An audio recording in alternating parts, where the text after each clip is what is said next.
Yeah, we're excited to be in the MLS Cup final. That was our objective, and I think the guys did an emphatic job of making sure it was only one team playing here next Saturday.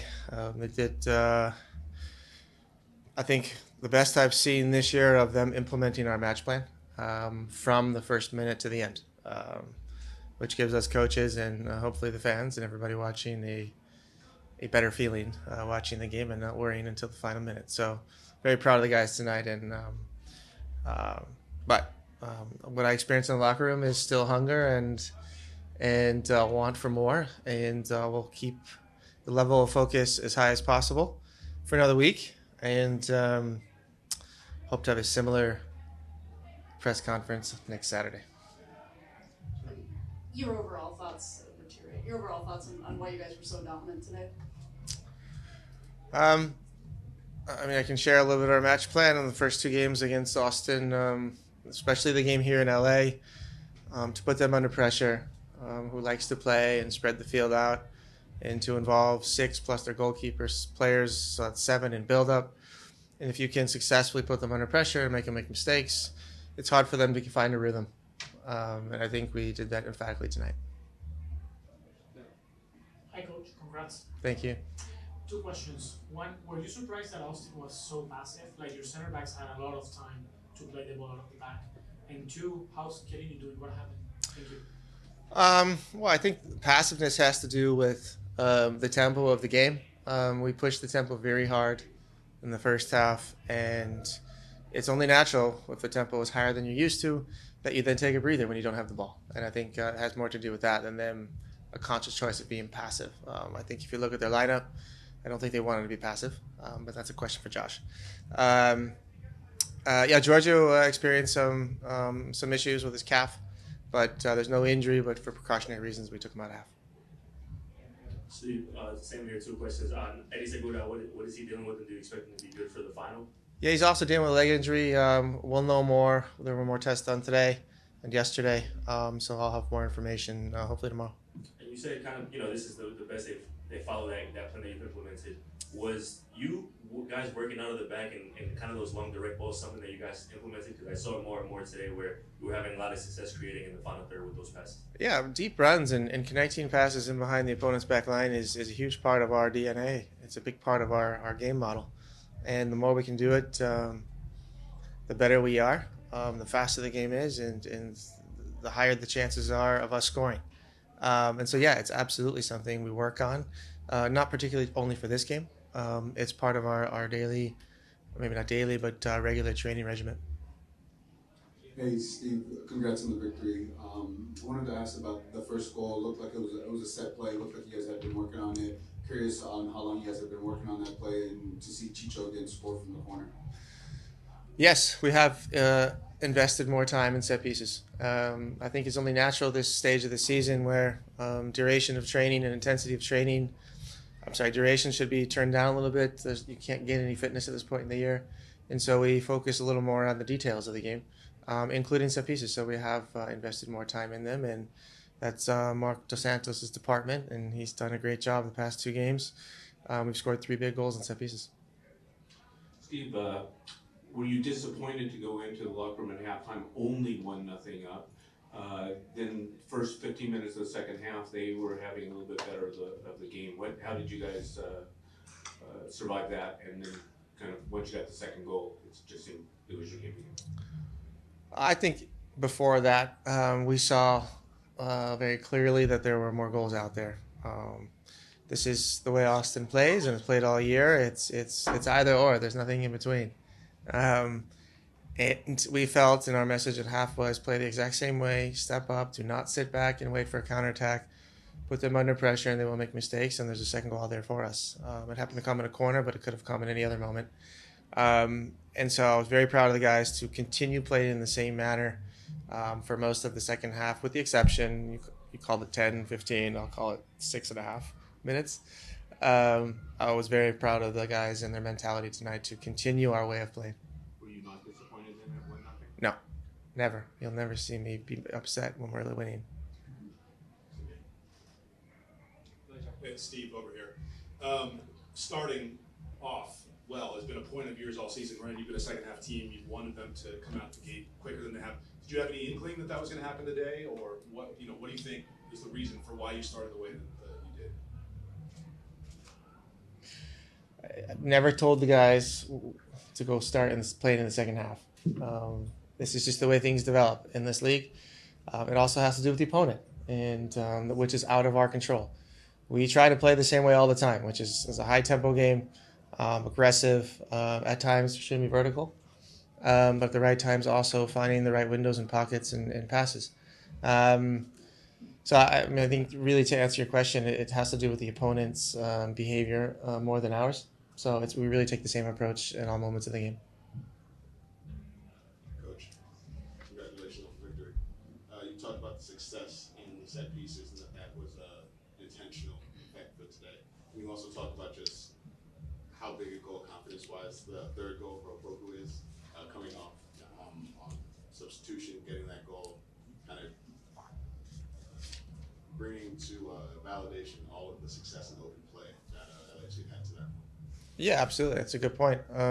Set pieces are in playoff competitions or in finals of tournaments, World Cups, European Championships, Champions League, are a higher percentage of goals than goals out of run of play. We know this, and games are tighter when there's more on the line. And set pieces are very, very important, and I'm happy we took advantage of it in 2 games. And Mahala has been very bright for us this season.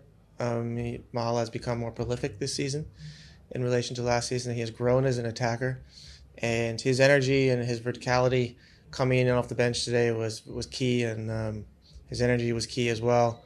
And it was only natural that after putting a good performance in last week and this week, he comes up with a goal. So it's great for him and his confidence. It's great for us too. It's another option off the bench.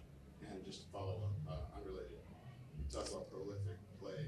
You didn't get onto the score sheet today, but then Mwanga, another great game, another great effort. Just talk about what you saw from him out on the field today. Yeah, I've said it before. He's a complete package. He has the ability to dominate the game and to put the opponent on his heels, and he did. Lima and Rigoni had yellow cards in the first half, mostly due to our strong left side with Giorgio, Chiki, and Denis. And we knew our message at half was continue, and things will fall. Yeah, he doesn't stop. He loves to play. He hates it when we stop training too early. He wants to continue training. He's an animal in a very positive way. In every sense of that word, a positive way. He's a pleasure to coach, and he loves being here. And I think he's just waiting for next week to score again. Hey Steve, congrats. I thought, among other things, one of the things that helped win the day was really smart game management. So I was wondering if you could talk about your thought process behind the starting lineup and also the substitutions. Yeah, the tempo of the first half was very, very fast and high, and both teams suffered. In the second half, it dropped in tempo, and you saw both back lines get stretched a little bit. There was more room to counter, and then it's only natural that your attackers get a little tired. So we wanted to hold on to our first 11 as long as possible, because we felt we were closer to the second goal than they were to getting a goal, and that's what happened. But as soon as the second goal was scored and that penalty was not called a penalty, we knew it was time to change. Get some fresh legs on the field and to shore up the game. And then in the end, when they're pushing, there can always be a third and fourth goal that can fall.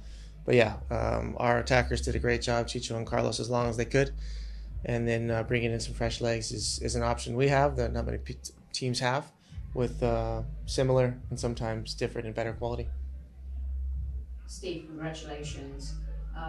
One of the great things about American sports is in a final you get home field advantage. Been to a lot of games in Europe.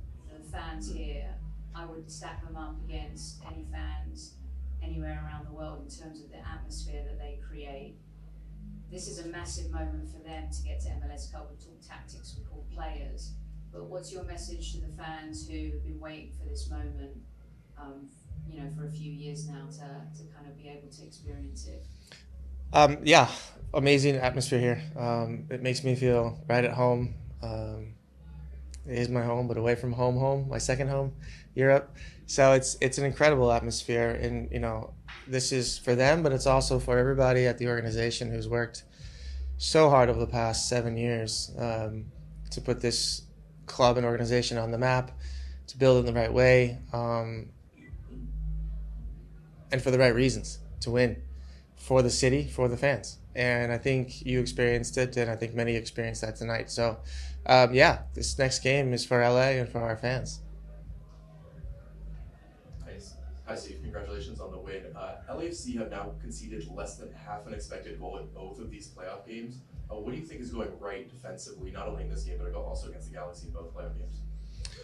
I think the intensity of our defending and our pressing, and the overall tempo of the game is tough to hang with. And this has been our goal all season, is to push games as fast as we can, because we can go fast and we want to go fast, and we train that way. And it's only natural if we can put the game on our terms and during the 90 minutes, then it should favor us. And yeah, it's something that I pay close attention to. Quality chances from opponents, passes in behind our back line, and they've been few and far between in the past 2 games. So the entire defensive effort, especially from our attackers, has been really good, and our midfield has been awesome. I'll take 2 more.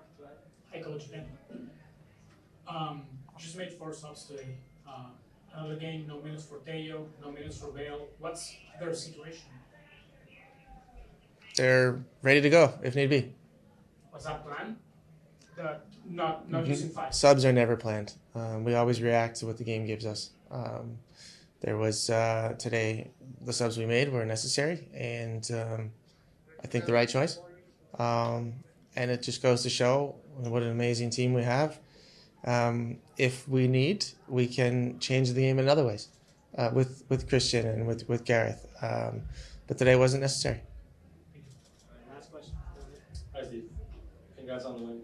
Can you talk a little bit about Chiqui's performance today? Just his desire to stay on the field after that knock to the head. For a player of his age, still 23 years old, can you just talk about his growth this season and just his current form? Yeah, he's getting old, isn't he?